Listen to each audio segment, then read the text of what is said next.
todos. Agradeço o convite que me foi feito pelo Luiz Felipe Dávila, é coisa de amigo, quero deixar claro, né?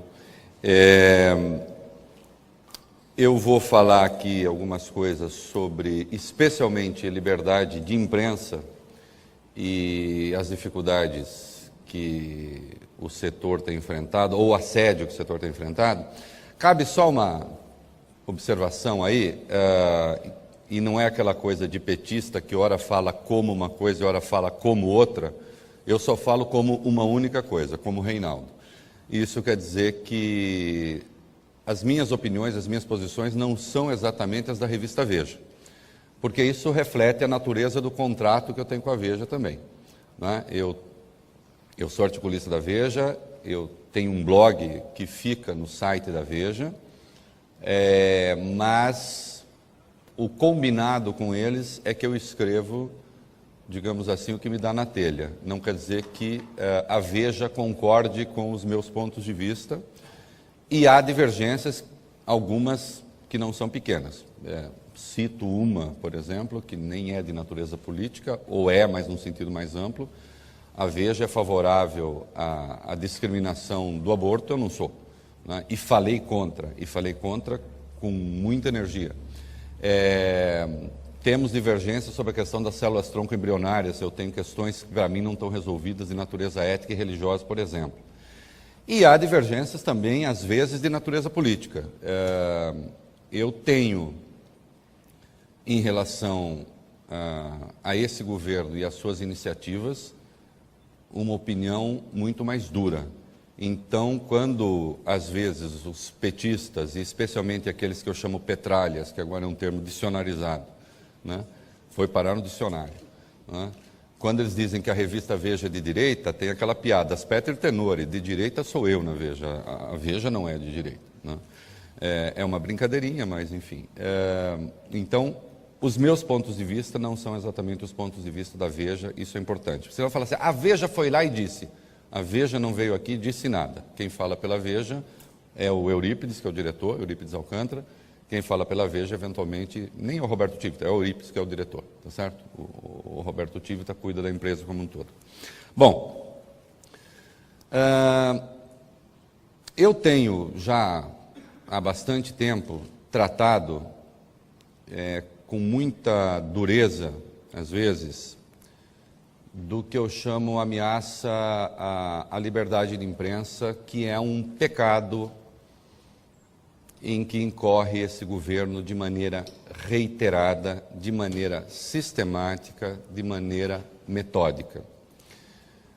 A última iniciativa, ou a mais recente, porque certamente não será a última, aconteceu em dezembro do ano passado. Eu até faço a piada, eu estava meio bêbado ali em toque-toque, sem ter muito o que fazer, porque praia depois de 3 dias também começa a encher o saco. Eu falei, eu vou ler o Plano Nacional de Direitos Humanos. Por que não? Tá certo?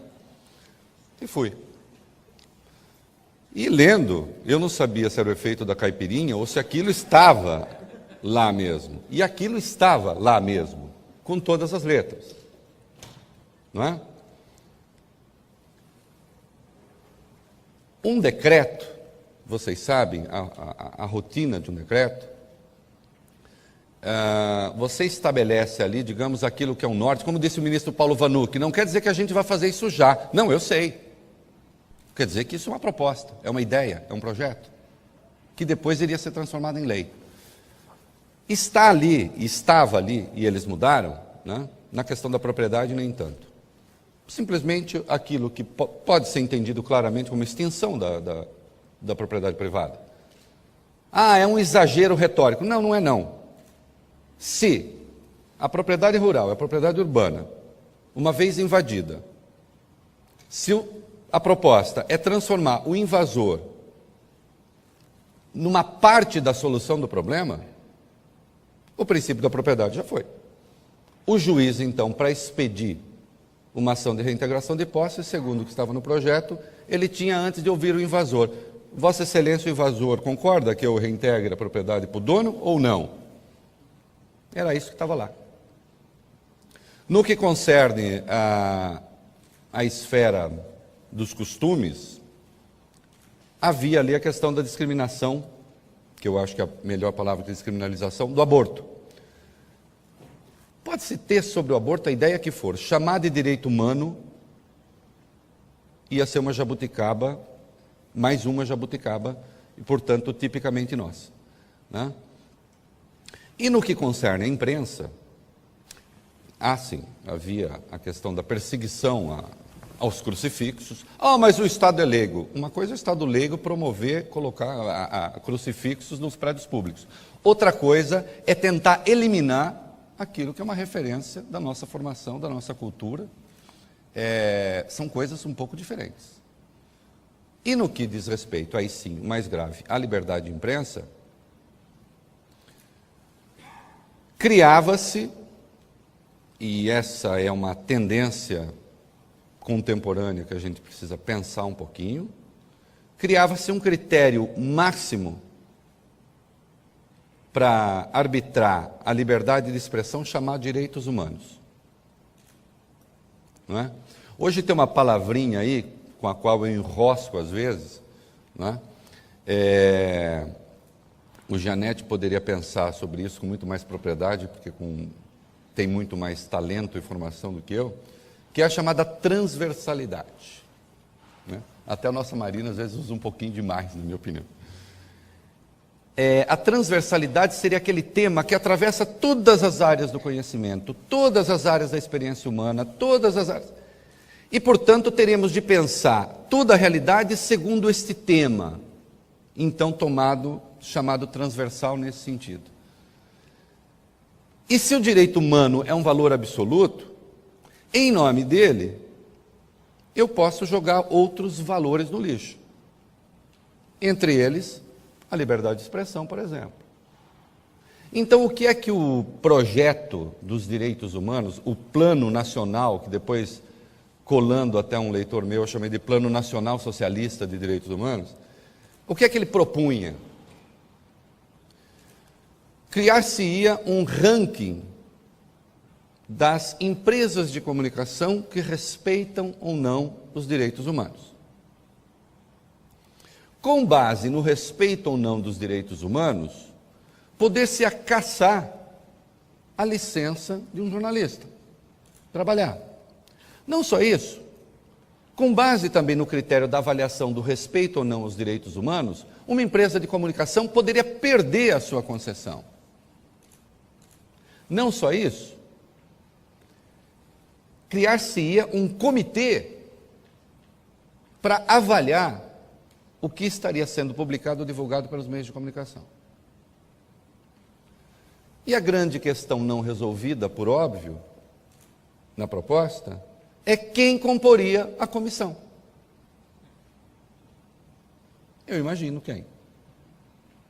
Esses patriotas que estão nos chamados movimentos sociais, que nada mais são do que franjas, isto é óbvio, isto é evidente, isto é comprovável, são franjas de um partido político.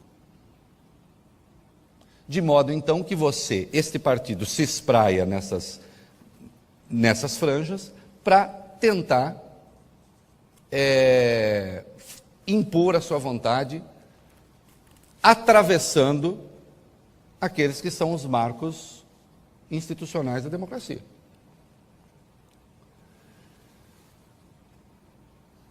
O tema do seminário é bom, coragem de defender a liberdade. É preciso coragem, sim. Eu, essa semana, recebi uma proposta, não sei se já foi feita ao Janete, se não for, será. Eles querem que a gente diga por que a gente se tornou de direita. E aí, é preciso que a gente pergunte quem foi que disse isso para eles, não é? Porque ter se tornado de direita, e eu não tenho medo da palavra, como se eu e Janete, diga-se de passagem, pensássemos a mesma coisa, o que é falso, eu falo isso para protegê-lo.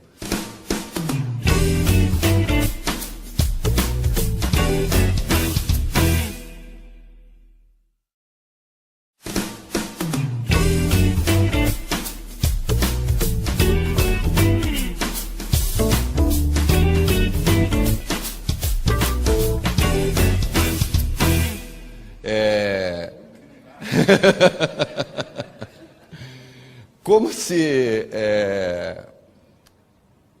Eu não tenho medo da palavra, mas é evidente que eles tratam a palavra direita como se fosse xingamento. Se você falar que você eventualmente pode ser da direita democrática, eles perguntarão, mas que direita democrática? Porque entendem que a única coisa realmente democrática que pode haver é de esquerda, como se houvesse um único texto, eu desconheço, em que esquerda e democracia andassem juntas. Não há.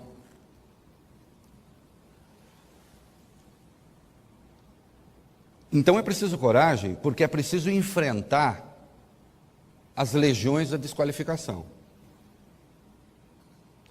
O meu livro guia, o meu livro base, né, o Reinaldo, suposto radical da direita, é a Constituição brasileira. Olha como eu sou exótico. O meu exotismo consiste nisso. O tal do decreto do Plano Nacional Socialista de Direitos Humanos, sim, e eles reviram algumas coisas ali. O Vanuc disse que se demitiria se mexesse em uma letra, mexeram umas 300 e ele não se demitiu. O que prova que um esquerdista, antes de mais nada, antes de qualquer convicção, ele tem apego mesmo pelo cargo. Isso nas democracias, né? Infelizmente não se demitiu. Né? Ele continua a ser um democrata do Marighella posto para cuidar dos direitos humanos. Foi a primeira vez? Não, não foi a primeira vez. O inconformismo dos petistas com a liberdade de imprensa data lá de trás. Em 2004 eles tentaram expulsar o Larry Rotter do Brasil. Porque, calcule, o jornalista cometeu a ousadia de dizer que o presidente brasileiro gostava de tomar uma cachaçinha. E que pese isso ser uma mentira absoluta, o Larry Rotter tem o direito de mentir um pouquinho, não é mesmo? Ele disse o quê? Eu até peguei aqui. Sempre que possível, a imprensa brasileira publica fotos do presidente com olhos turvos ou rosto avermelhado e constantemente faz referências aos churrascos de fim de semana na residência presidencial, em que a bebida corre livremente. E os eventos oficiais de que Lula nunca aparece, né, ele sempre aparece com um drink na mão.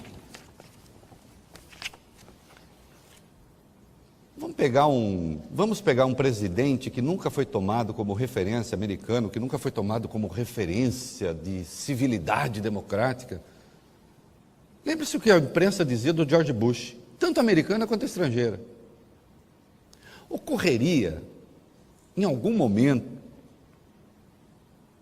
expulsar um jornalista porque fez uma crítica pessoal ao presidente? Crítica pessoal é uma crítica de comportamento, do seu comportamento público. Não obstante, se tomou a iniciativa de caçar, depois voltar atrás, o visto. E ali estava claro o inconformismo com a liberdade de expressão, que permanece ainda hoje. Eu estou falando aqui de ameaças que são de ordem legal, mas elas não são únicas. Na verdade, existem 3 ordens de ameaças.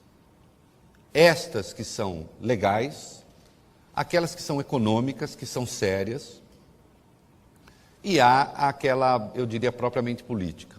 Falarei brevemente das 3. Tentaram expulsar o Larry Rotter em maio de 2004. Em agosto, o Lula enviou a proposta de criação do Conselho Federal de Jornalismo. Uma proposta que passou pela lavanderia de um sindicato, pela lavanderia moral, pela lavanderia ideológica da Federação Nacional de Jornalistas, que é um outro aparelho do PT. Eu desconheço um só jornalista da Federação que tenha pisado numa redação uma única vez. E não porque eles são dos jornalistas modernos que trabalham em casa, não é isso não. É que são todos eles vindos de assessoria de imprensa de estatais. Nós estamos falando de um aparelho. A Federação Nacional de Jornalistas apresentou a proposta da criação do Conselho Federal de Jornalismo, que, vejam senhores, propunha cassação de licença de jornalista, cassação de concessão de empresa, cassação... Tudo igual. A mesma proposta que depois apareceu no decreto dos supostos direitos humanos, apareceu, ou no suposto decreto dos direitos humanos, é melhor, apareceu, já tinha aparecido na criação do Conselho Federal de Jornalismo. Igualzinho. Fez-se a Conferência de Cultura. A Conferência de Cultura pregou o controle dos meios de comunicação, etc. Fez-se a Confecom, do Franklin Martins, este grande democrata do MR8, não é? Que escreveu aquela carta linda sobre o sequestro relatando o sequestro do embaixador americano, da qual ele tanto se orgulha, que ele mantém no blog dele ainda hoje, como se fosse uma espécie de norte ético na popa, voltada para o passado. Fez-se a Confecom. A Confecom fala do controle social dos meios de comunicação e da revisão de todas as concessões dos canais de televisão. O alvo, evidentemente, é um só, chama-se Rede Globo. Querem fazer da Rede Globo a RTC brasileira. Ah, mas o Lula não tem essa virulência que tem o Chaves. Eu sei que não tem. O discurso é muito mais suave. Não quer dizer que as ações no campo institucional não tentem ser deletérias. Uma coisa é não ser chavista porque não pode, outra coisa é não ser chavista porque não quer. No momento não pode. Se vai continuar no poder, não sei. Isso vai depender da sociedade. Que a ameaça é permanente? É. Eu sou criticado muitas vezes porque eu falo, você não imagina um espaço de mediação? Eu não imagino porque o meu espaço é o que está, o meu norte é o que está na Constituição. Esse é o ponto. E se quiser rever, conforme o norte constitucional, as concessões, ela tem que ser feita fora do ambiente da revanche, que é o que eles estão querendo. Não se conformam com a liberdade de imprensa. Eu conheço isso de perto porque eu tive revista. Tivemos, né, Felipe? Se as pressões de natureza legal estão aí, e as tentativas estão aí, a armação, aí sim, igualmente metódica, na área econômica, não é menor, nem é menos grave.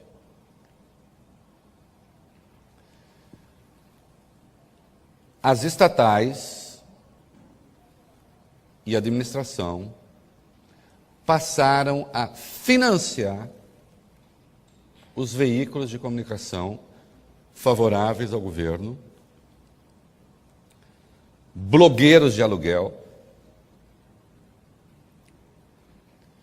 uma rede criminosa na internet, a EBC da Tereza Cruvinel, não? Hoje contrata jornalistas que têm o objetivo de fazer a guerra na internet, assumidamente, até que se lhes dê pelo menos esse crédito, já não disfarçam mais. Não é? O dinheiro público passou a ser usado para fazer a defesa do governo. Ah, sempre foi assim. Não é verdade. A ideia de que estamos fazendo porque outros fizeram antes é uma canalice, primeiro uma canalice de princípio, e no caso é uma canalice aplicada, que tem história. É mentira que assim tenha sido.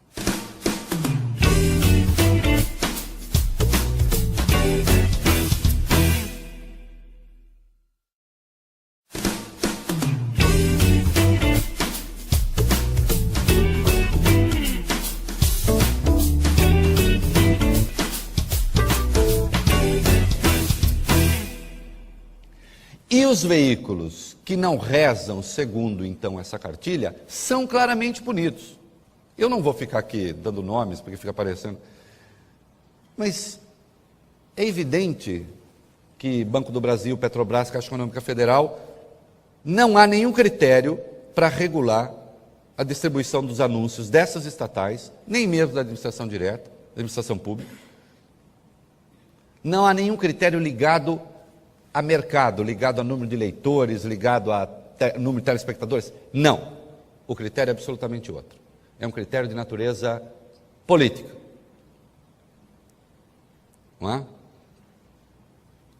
Partem para o esmagamento. Eu tive uma revista chamada Primeira Leitura, que tinha 30 mil exemplares, vendia quase tudo, tinha um site com quase 3 milhões de page views.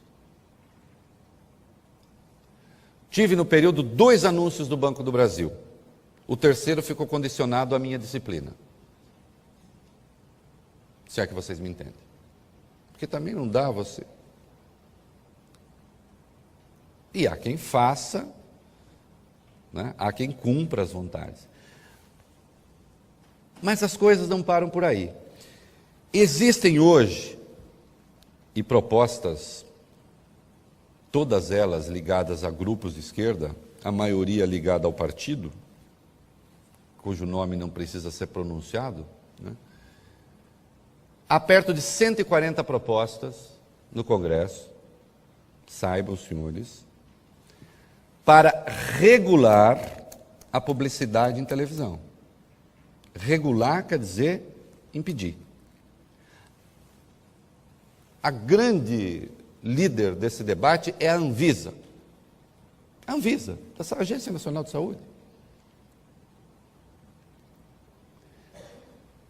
Uma das propostas é para proibir a publicidade de alimentos não nutritivos entre 21 horas e 6 da manhã. Ou melhor, até as 21. Só permitir das 21 às 6 da manhã.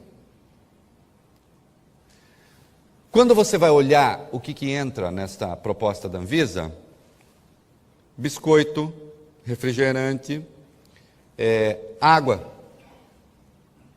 entra como alimento pouco nutritivo, chá. Deixado por conta desses malucos, a empresa privada para de anunciar. Para de anunciar. Em nome do risco que o produto representa. Não é? Seguindo-se ali os princípios, não se pode anunciar um carro, porque o mau uso do carro, evidentemente, pode conduzir alguém à morte. A publicidade ficaria restrita aos produtos saudáveis vendidos pela Petrobras. Caixa Econômica Federal, né? E Banco do Brasil. Ora, à medida que você reduz, evidentemente, o universo anunciante privado, você torna a imprensa refém das empresas públicas. E, portanto, e da administração, e, portanto, refém da política.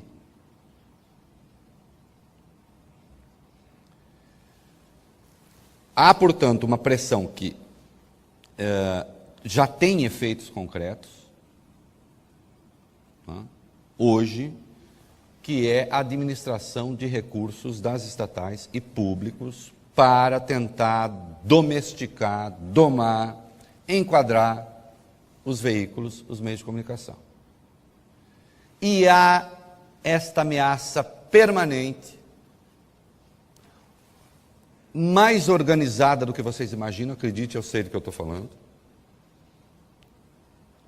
para tentar impedir, para tentar criar limites à publicidade, em nome de valores, de novo, superiores, como a saúde da criança, a saúde de não sei o quê. A ideia, no fundo, é que todos deveríamos viver numa espécie de hospital ideologicamente asséptico, desde que a ideologia fosse a deles. Isto ameaça a liberdade de expressão? Ameaça. Então, quando diz assim, você não imagina espaço de interlocução. Eu imagino espaço de interlocução. Eu só não imagino interlocução entre corda e pescoço. E aí, para não ficar nessa história, a interlocução possível entre corda e pescoço é uma corda permanentemente no pescoço, dando ao outro a prerrogativa de puxá-la quando ele der na telha. Até quando eu puder dizer não, a corda no pescoço eu vou dizer. A hora que não der mais também, aí não sei. Mas até quando eu puder dizer não, vou dizer. Então não há... qual é a interlocução? Eu não quero interlocução com quem não respeita o princípio da liberdade de imprensa. Ponto final. Não há negociação possível, não para mim. Mas você muitas vezes parece mais radical do que os empresários. Sabe por quê? Porque não tem empresa. Eu não preciso fazer certas negociações, não estou dizendo que seja nada ilegítimo, não. Só estou dizendo que as empresas têm o dever, a obrigação de tentar negociar o máximo possível. O meu dever, a minha obrigação é dizer aquilo que eu estou vendo.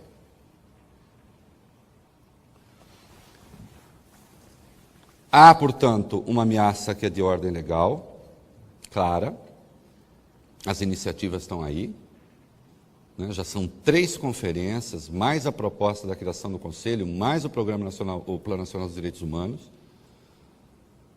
tentando pôr limites à liberdade de imprensa e às empresas de comunicação. Há a pressão que é de ordem econômica, sim, organizada pelo Estado.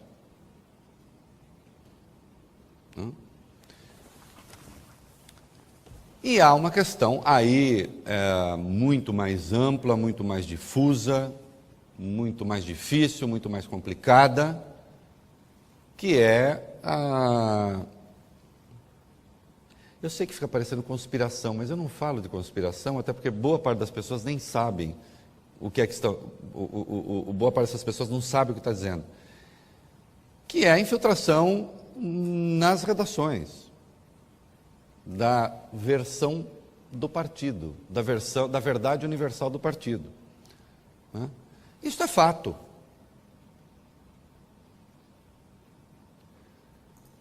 A chance de a defesa da lei fazer sucesso entre jornalistas é bastante reduzida, dependendo do assunto, dependendo do tema.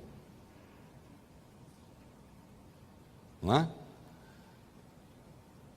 Especialmente, por exemplo, uma área da qual eu falo bastante, no setor rural. O empresário rural brasileiro é tratado em regra como bandido. Inclusive pela minha categoria, pelos jornalistas. Não é? Ora, qual é o setor que tem garantido e tem segurado a estabilidade da nossa economia, professor Veloso? Eu estou parecendo o Lula, né? Chamando alguém da plateia sempre para colaborar. Qual é o setor que tem garantido a estabilidade da economia? Qual é a origem daquilo que se transformou nas reservas, que hoje nos dão uma folga relativa? É o setor rural. Qual é o setor tratado como bandido? Qual é a área do país em que não se reconhece o direito de propriedade? Mas tem muita gente que desmata, tem muita gente que não sei o quê. É verdade. Como tem muita gente na área urbana que não segue a legislação trabalhista. E você não vai chegar a dizer assim, se a propriedade não respeitar determinada legislação, esta indústria está expropriada. Existe expropriação de indústria para o que não segue a legislação? Existe expropriação de terra que eventualmente não siga a legislação? Existe.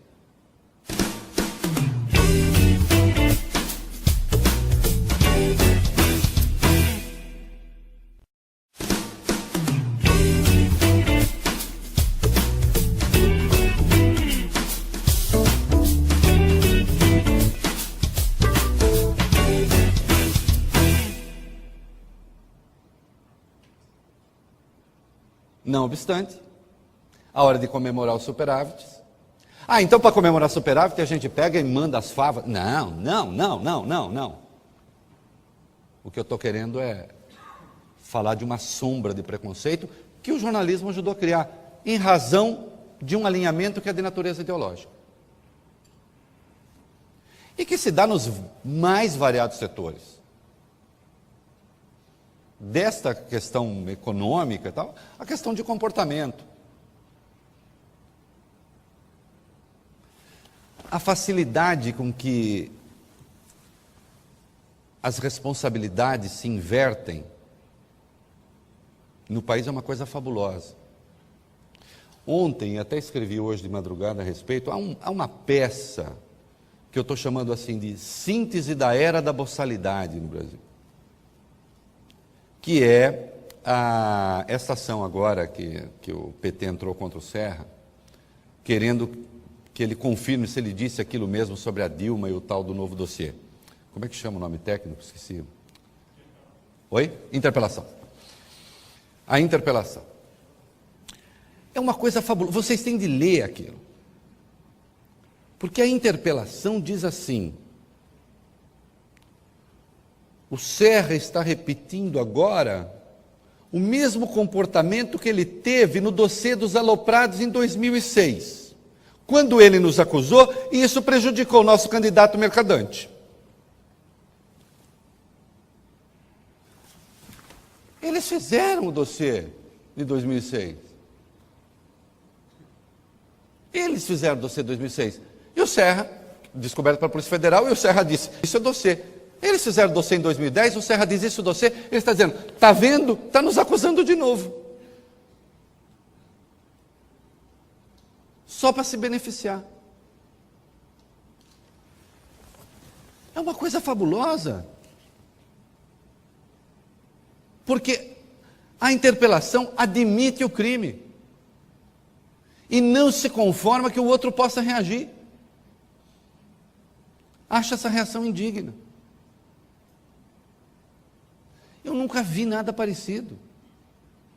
Eu disse, deve ser um grande salto para o direito e um grande recuo para o Homo sapiens sapiens. É uma loucura. É uma loucura que, no entanto, se transforma numa coisa corriqueira. Porque é como se reconhecêssemos a um grupo de pessoas direitos especiais para transgredir a lei. E nós não reconhecemos, e nós somos, eu não reconheço, nós, eu quero dizer, nós todos aqui, não estava usando plural majestático, até porque não dá. Eu não reconheço, porque eu venho de ou já há bastante tempo, aderi a um ponto de vista de que a lei realmente deve valer para todo mundo. E de que todos os crimes devem ser punidos. A gente vai criar uma gradação, na punição. Cada punição de acordo com o crime cometido. Mas não se aceita a não punição. Criou-se uma espécie de casta de homens impunes em nome de determinados valores. Esta cultura, eu usei o exemplo da interpelação porque ela para mim é um retrato disso.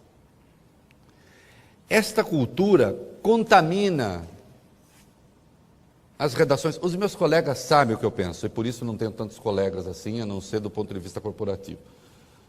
Não é? Contamina as redações. Há uma certa simpatia pelos crimes, isso não é de hoje, né? Pelos crimes que têm uma marca ideológica, política, de reparação social, o que seja. Não é? Isso está nas redações, infelizmente. Aqui e ali se nota. Né? Como e é uma outra coisa grave, o Gilmar Mendes já falou com vocês hoje, né? O Gilmar falou? Devemos ao ministro Gilmar Mendes de quem eu sou um fã incondicional, discordei dele acho umas 2 vezes só, devemos ao ministro Gilmar Mendes a defesa incondicional do Estado de Direito, ou condicionada à Constituição. Há no país um alinhamento grave, sério, entre setores da imprensa, setores bandidos da Polícia Federal e setores ideologizados do Ministério Público. De modo que você hoje não precisa, se o Brasil precisa acabar com a impunidade, precisa fazê-lo dentro da lei. Há hoje uma indústria de dossiês no país e a imprensa é receptiva a esse tipo de coisa. Isso precisa acabar. Documentos sigilosos da Polícia Federal têm que continuar sigilosos. E eu não estou defendendo nenhum limite à liberdade de imprensa, não. O jornalista conseguiu, tem que publicar. Eu quero saber o que acontece com aquele que tem o dever funcional de guardar o sigilo. Se eu permito que isso prospere, cria-se uma indústria da perseguição política. É evidente. Ela está em curso. O que o Gilmar Mendes fez, com muita propriedade no Supremo, foi dizer, espera aí, existe uma Constituição no país. Existem leis, e essas leis têm de ser respeitadas. Isto é grave. Estamos vendo isso agora. Apareceu uma nova armação aí com dossiê. E atenção, nesta história, a reação da sociedade, esse novo dossiê, a reação da sociedade tem sido fria, perto da gravidade do problema. O tal do dossiê daquele ex-jornalista, Amaury Ribeiro, esse dossiê já estava feito. Esse dossiê já era conhecido, inclusive. O tal do Lanzetta, que tinha sido contratado pelo PT, aquela conversa com o delegado, segundo o delegado, não era para fazer dossiê. Era para fazer uma escuta ao candidato.